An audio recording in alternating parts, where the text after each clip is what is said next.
Dear students, good morning all of you. आप सभी का एक बार फिर से सर्वोदय पब्लिक स्कूल की ऑनलाइन क्लासेस में स्वागत है।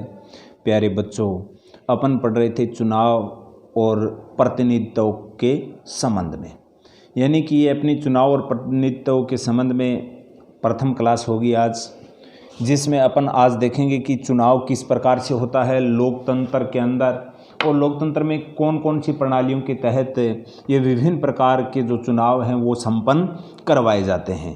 तो सबसे पहले अपन देखेंगे चुनाव और लोकतंत्र के संबंध में कि लोकतंत्र के अंदर दो प्रकार की प्रोसेस होती है, या अपन कह सकते हैं कि लोकतंत्र है वो दो प्रकार का होता है।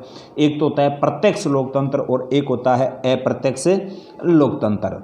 यानी जो डेमोक्रेसी है उसके जो प्रकार हैं, काइंड ऑफ डेमोक्रेसी, तो उसके अंदर एक तो होता है प्रत्यक्ष लोकतंत्र और एक होता है अप्रत्यक्ष, या जिसको अपन परोक्ष लोकतंत्र भी बोल सकते हैं।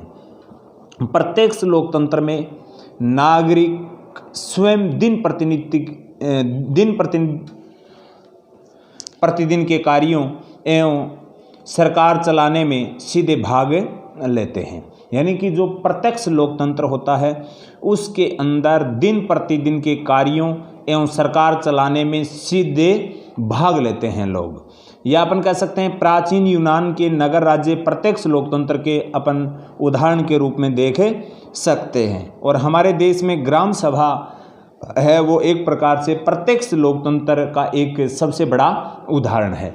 यानी कहने का भावार्थ इन पंक्तियों का ये हुआ कि प्रत्यक्ष लोकतंत्र के अंदर जो चुनाव होता है, या अपन कह सकते हैं जो अपने देश के जो नागरिक हैं वो स्वयं दिन प्रतिदिन के कार्यों एवं सरकार चलाने में सीधे भाग लेते हैं। प्राचीन यूनान में अगर अपन बात करते हैं तो नगर राज्य प्रत्यक्ष लोकतंत्र के वहाँ के उदाहरण हैं, और हमारे देश में अगर अपन ग्राम सभा की बात करते हैं तो ग्राम सभा प्रत्यक्ष लोकतंत्र का सबसे बड़ा उदाहरण है, क्योंकि ग्राम सभा के अंदर स्वयं दिन प्रतिनिधित्व कार्य, या ग्राम सभा की जो एक प्रकार से सरकार होती है उसके अंदर सीधे नागरिक हैं वो भाग लेते हैं।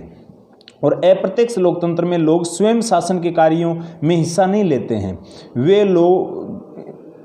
वे अपने प्रतिनिधियों का चुनाव करते हैं। यानी कि सीधा सा अर्थ है अप्रत्यक्ष लोकतंत्र में लोग सीधा है वो एक प्रकार से शासन के कार्यों में हिस्सा नहीं लेते हैं, वो अपने द्वारा चुने हुए प्रतिनिधियों के द्वारा एक प्रकार से कार्यों को करवाते हैं, या अपन कह सकते हैं वे अपने प्रतिनिधियों का चुनाव करते हैं जो उसके विश्वास पर सरकार का क्या करते हैं, संचालन करते हैं। क्योंकि जो भी प्रतिनिधि चुना जाता है वो किस आधार पर, विश्वास के आधार पर चुना जाता है, और उसी के विश्वास को मद्देनजर रखते हुए वो चुने हुए प्रतिनिधि कार्य करते हैं, न कि जनता प्रत्यक्ष रूप से करती है।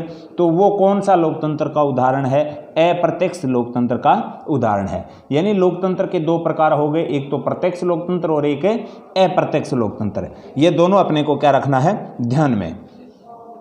और इसके बाद अगर अपन बात करते हैं तो एक लोकतांत्रिक देश का संविधान चुनावों के लिए कुछ मूलभूत नियम बनाता है।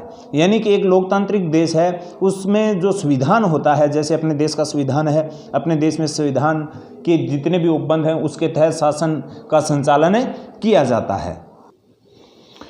तो इस प्रकार के जो मूलभूत नियमों की बात होती है संविधान के, तो इस संबंध में विस्तृत नियम कानून बनाने का काम किसका होता है, विधायिका का होता है। जो अपन देखते हैं अपने देश के अंदर अगर अपन बात करते हैं तो विधायिका का ही है, जिसको अंदर अपन एक प्रकार से जो अपनी पार्लियामेंट है, संसद है, उस पर यह पूरा का पूरा कार्य छोड़ा गया है। यानी नियम कानून से संबंधित जितने भी कार्य होंगे वो कौन बनाएगी, विधायिका, अर्थात हिंदुस्तान की पार्लियामेंट बनाएगी अपने देश के अंदर। इसके बाद अपन बात करते हैं भारत में चुनाव की कैसी व्यवस्था है उसके संबंध में। तो लोकतांत्रिक चुनाव में जनता वोट देती है और उसकी इच्छा ही तय करती है कि कौन चुनाव जीतेगा।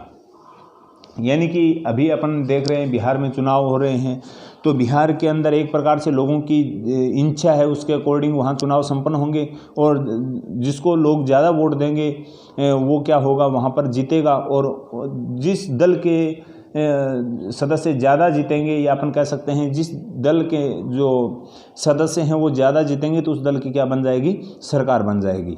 तो लोकतांत्रिक चुनाव में जनता जिसको वोट देती है उसकी इच्छा ही तय करती है, यानी जनता की इच्छा ही तय करती है कि कौन चुनाव जीतेगा। और अपने हिंदुस्तान में दो प्रकार की निर्वाचन प्रणालियां हैं, एक तो है सर्वाधिक मतों से जीतने वाली प्रणाली और दूसरी है जो समानुपातिक प्रतिनिधित्व की प्रणाली है। दो प्रकार की प्रणाली है, जिसमें ज़्यादातर जो प्रणाली काम में ली जाती है वो ली जाती है जो सर्वाधिक मतों से जीतने वाली प्रणाली है उसको। कुछ एक विशेष हैं, उसके अंदर ये समानुपातिक प्रतिनिधित्व प्रणाली भी ली जाती है। तो सबसे पहले अपन देख लेते हैं कि सर्वाधिक मतों वाले प्रणाली कौन सी है, कि सर्वाधिक मत आते हैं वही जीतेगा, ये प्रणाली कैसी है, और समानुपातिक जो प्रतिनिधित्व की प्रणाली है वो कौन सी प्रणाली है। तो सर्वाधिक मत से जीतने वाले प्रतिनिधि जो प्रणाली है, इस प्रणाली में प्रत्याशी को अन्य सभी प्रत्याशियों से क्या मिलने चाहिए, अधिक मत मिलने चाहिए। यानी कि जितने भी प्रत्याशी हैं वो मैदान में हैं, उसमें से जिसके ज़्यादा वोट आते हैं वही प्रत्याशी है वो क्या होता है, निर्वाचित होता है। तो सर्वाधिक मत से जीतने वाले प्रणाली में जिस प्रत्याशी को अन्य सभी प्रत्याशियों से अधिक वोट मिल जाते हैं उसे ही निर्वाचित घोषित किया जाता है। कौन सी प्रणाली में, सर्वाधिक मतों से जीतने वाली प्रणाली के अंदर। यानी कि सर्वाधिक मतों से जीतने वाली प्रणाली में जितने भी प्रत्याशी होते हैं उसमें से जिस प्रत्याशी को सबसे ज़्यादा वोट मिलते हैं वही प्रत्याशी क्या होता है, निर्वाचित घोषित होता है। और समानुपातिक प्रतिनिधित्व प्रणाली में मतदाताओं को किसी एक दल को चुनाव का विकल्प दिया जाता है, लेकिन प्रत्याशियों का चयन पार्टी द्वारा जारी की गई सूची के अनुसार होता है। जैसे अपने राष्ट्रपति का चुनाव होता है, जिसका चुनाव किस आधार पर होता है, समानुपातिक प्रतिनिधित्व प्रणाली के आधार पर किया जाता है। तो ये बात भी अपने को ध्यान में रखनी है। समानुपातिक प्रतिनिधित्व में दो स्वरूप अपने को देखने को मिलते हैं।